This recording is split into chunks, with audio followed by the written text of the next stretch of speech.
Something very exciting and cool is happening for me today. If you're anything like me, if you're quite a creative person, when I've used makeup, I've always felt intrigued to see how this would look and how that would look. Eyeshadow palettes are the things that I get most excited about because I'm a little bit of an eyeshadow palette hoarder. But there is legit a website you can use to create your own palettes on, which is hilarious. It's called Beautonomy. Obviously I'm gonna leave a link in the video description. I can't talk about this or not, but I found out what they did, was so intrigued to make something of my own and then show you guys and like make a fun makeup tutorial with it, that I even managed to get them to give me a coupon code for you so you can get 20% off if you want to do this yourself.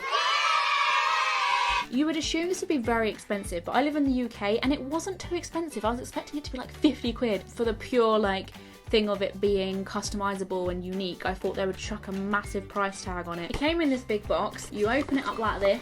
Obviously there's nothing in there now because I took it out. I decided to make like an unofficial NinkComPoop palette, and I'm not being told to say any of this. It was hugely simple to make. This is coming from someone like me. I can't do web design for crap, but I found it easy. Look, I put my little logo on the front here, and then at the back I put these like planchettes. I mean, you get excited when you open up like big branded makeup palettes because they're designed the way you really like. This is designed the way you literally told it to be. And then on the inside I've got some like zombie hands and some daisies. This whole palette is about mushing together creepy and cute because I feel like that's sort of what I stand for. This is where it gets hilarious, okay? So I thought for shades, how can I choose something which would really show my personality and my interests, but also in a funny way, because I don't want it to be too like sensible, because that's not me. So I thought if I did an eyeshadow palette, I would have to name all the shades after different Chinese takeout foods. People always send me pictures of their Chinese takeaways on a Saturday evening, and can I just say, I love you for that. Just send me all those takeaway pictures. I need them in my life. Because on the website you can pick colours you want, and you can pick if they're glittery or matte or whatever. So I picked the shades that I liked first, because that was a priority. I wanted to pick stuff that I liked. And then I tried my very best to suit the shades with the names. So like you've got prawn crackers on the white one, chow mein on the brown, salt and pepper on the silver, soy sauce, egg fried rice, crispy seaweed, fried squid, and black bean sauce. I'm just dying over the concept of like, imagine if beauty gurus actually use this and they were like, so I'm just dipping into crispy seaweed and then I'm going to finish off with some fried squid. It's such a good gift idea, and I'm really tempted to do this for someone who I feel like would really like and appreciate this. For like my entirety of using makeup, I think even since we were like little kids, we always kind of wanted to see what it would be like to have a makeup palette with some shade names which would be cool, or maybe even to have like our own faces on the front of a palette, or like your friend's face, or like something that you think's cool, like a theme of palette. You always wish that there was such things. As I've always been that person to appreciate the packaging. It's sometimes more so than the actual product, and a lot of you guys will know that about me anyway. I'm always banging on about packaging, and the rest of this video is literally me putting together some sort of autumnal look using this palette mostly, and just also catching you guys up with how I do my makeup. So enjoy this video, and I'm just so happy.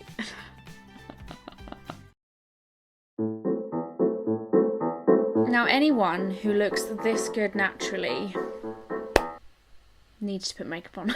I'm going to start off with my primer, and when I put this on, it just feels like my skin is drinking. I assume that's a good thing. So then we just smush it all on, kind of wake up my face a bit, get it prepared for the big old day ahead, and it kind of just creates a layer of protection. Especially in this season when the cold air can like chap up your lips and make your face dry. All hail the Casper girls who need an either lighter shade. So this is genuinely 0. Like, we are so pale that we don't even count as 1. This hasn't really changed much. I go down around my nose because I get red around there. Then I go over like blemishes here for some reason. Don't really know why I do that. I look like I'm part of a tribe now. There we go. I already look 10 times better without all that stuff going on. Although, with it being winter, I am going to put some foundation on, but I feel like the freckles go with the goldenish tones at this time of year anyway. Now I am running out of this, so I've like opened it up to plop some on. I literally just said I'm not using a lot of this, and I've just put on quite a lot, so I'm trying to avoid my nose because that's where freckles are, so well, I will put a little bit more underneath my eyes. I've been having some late nights editing, let me tell you. Cute. Do you know what isn't cute? This wire hanging out my bra. This is why I don't actually do too many updated makeup routines, because my routine barely changes. Does this have germs on it? Who knows? And who doesn't care? Draw a line directly under my eyebrow like this. And then I go along like that. And then I kind of just like fill the rest in. It's best to start really light, and then if you want to go darker, you can do. But I usually just keep feathering them like that until they seem decent, at least. And then I actually go back to my concealer then, and then very lightly just like go over the area. Don't put too much concealer down though, because you're going to end up looking blocky in the brow department. Eyeshadow now, I guess. I feel like I should draw you in a little bit. Get you a little close-up of my lovely face. Hello there. And this is where we open my shadow palette. My very own. Hallelujah, hallelujah, hallelujah. In the box is tissue paper and all my shadows. Look. This is cute, by the way. It's got my actual palette in it. I'm so pumped. And amazing how you can just be like, they should have a makeup palette with this on. Bam, Bob's your uncle. You've got one. So these are all the shades that I ordered on the website. Oh, look at that. So lovely packaged. And they've got their little branding on there, which is really nice. So they're really well made, really well designed, and then in each one has the shades, and then you pop the shades into the right names of your shades, if that makes sense. So you put them into the right slots. Oh, there's a magnet. There's magnets so they don't pop out again. That's good. Oh, fried squid was purple. That was actually Adam's genius idea. I was like, Adam, what could be purple in a Chinese takeaway? And he was like, squid. Genius. Black bean is obviously the black. Another thing, I was like, Adam, what is black in a Chinese takeaway? And he was like, black bean. I was like, genius. I love the way this feels, by the way. Oh.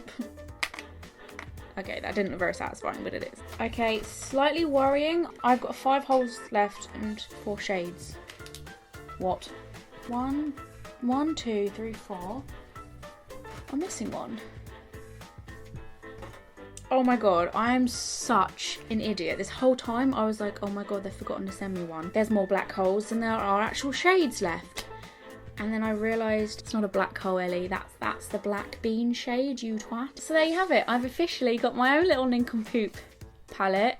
So first off, starting with egg fried rice. Oh, I'm really nervous for this. Like, I want it to do really well because that way I'm happy with the design of how the product turned out. I'm happy with their website, how quickly it was delivered and stuff. So now they just need to do good for the actual eyeshadows for what they are. Because there's no good making a palette if the eyeshadows are crap, is there? And then literally with the same brush and my palette. I'm really tempted to try that chow mein colour. I'm really quite nervous because glitters, oh, they're a hit or a miss in my eyes. So it's obviously like a shimmer, but it feels matte at the same time, which doesn't make a lot of sense, but it does in my head. But I'm gonna go a little bit underneath like that, and then probably I'm gonna use like the tiniest bit with a smaller brush of that soy sauce here, just to work into the corner a little bit, kind of give it a little bit more dimension, just a smidgen. And then I'm actually thinking of the tiniest little bit of crispy seaweed underneath, which is that green, only because like I want to mix like autumn with like a tiny little pop. I know we're nowhere near Christmas right now, but like I don't know, I feel like golds and greens are very in right now when it comes to like home wear and stuff, which I've been doing a lot of research on because I'm trying to look into how I'm going to decorate my new flat. Green is literally everywhere, you can't get away from it, so I'm just going to present that onto my eyes a little bit. Plus my eyes are green, so I think green works well on me. It's a very light green. I'm actually going to pop the tiniest bit of black bean just in the corners there. And then for like the inner corner, I usually actually use my little finger for inner corner shenanigans. I'm going to use the prawn crackers I think that looks nice. What do you think? This does look a lot more Christmassy than I was anticipating. So I might just add the tiniest bit more of chow mein. And then I'm going to probably go find myself, have a look at what this looks like. Wow, this complements the other shade really nicely. I guess that's important to know though, because it's really helpful to know whether palettes work well with others, because it's so frustrating when shades seem to like, I don't know, like not mix very well. I've never understood that. I love autumn fashion and autumn makeup, and autumn's my favourite season for everything, like furniture that looks autumny and like oranges and browns and burnt oranges and all that stuff. And I also love how in autumn false eyelashes aren't as like desired. I don't know if that's something I just made up on my own, but I think natural eyelashes boom more in autumn. I don't know, but I don't use fake eyelashes. I'm gonna bronze up quite heavily because once again, this is a super nice bronzy browny makeup for the autumny season. And then go a little bit in your jawline, but you've got to be careful because I always overdo it with my jawline. Now, highlight, you want to look like a frosted donut underneath those fairy lights. I don't know why you want to look like you've got a shiny forehead, but it looks cute though. And then going over those eyelashes. Oh no!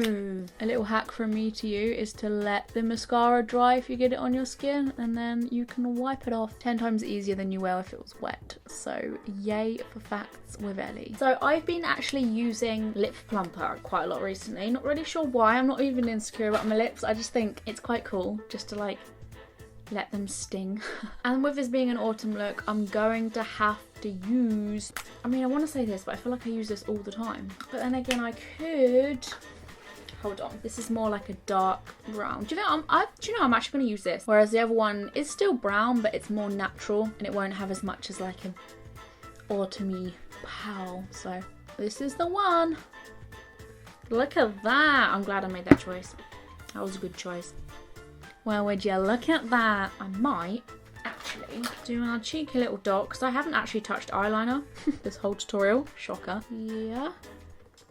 And here. So I'm going to take this out. Now, putting your hair in French braids is like the best thing to do to give yourself that little natural wave. Oh, you can keep it in overnight. I've only had this in for like, I don't know what time it is, an hour or so, but an hour or so is enough for my hair. It depends on how easily your hair takes to stuff. Wavy hair this time of year is my absolute fave. And wavy hair is good in like summer as well because it's like beach babe look. But I love wavy hair, like crimped hair, big cozy jumpers. Oh, I love it. Oh my gosh. Yes, please. And it feels super hairy. It's super hairy. Super healthy because I haven't used heat on it. So there we have it. That is the end of this tutorial slash I guess this is a review of some sort because I told you how I felt about the website, but oh my god, if you guys use it, let me know what you're using it for. Is it a gift or like an idea you've had for a beauty product for ages? I need to know. Is it a good idea in your eyes? Is it a bad idea in your eyes? Let me know your thoughts about a palette that you can customize in general. Personally, I think it's genius and I'm really unsure about why people haven't jumped on this bandwagon before. As a creative person, I'm always coming up with ideas for this kind of thing, so maybe perfume companies should start doing this now. I'm thinking of so many different things now. Thank you very much for watching. If you like this video, make sure you subscribe to my channel to be notified every time I make a brand new video, because I make videos every 3 days. Also, I'm on social media such as Twitter, Facebook and Instagram, so catch me on all the behind the scenes type of stuff that I post over on there. Thank you very much for watching. Me and my own makeup palette is over and out. Bye guys. Catch this in your local Sephora for £69.99.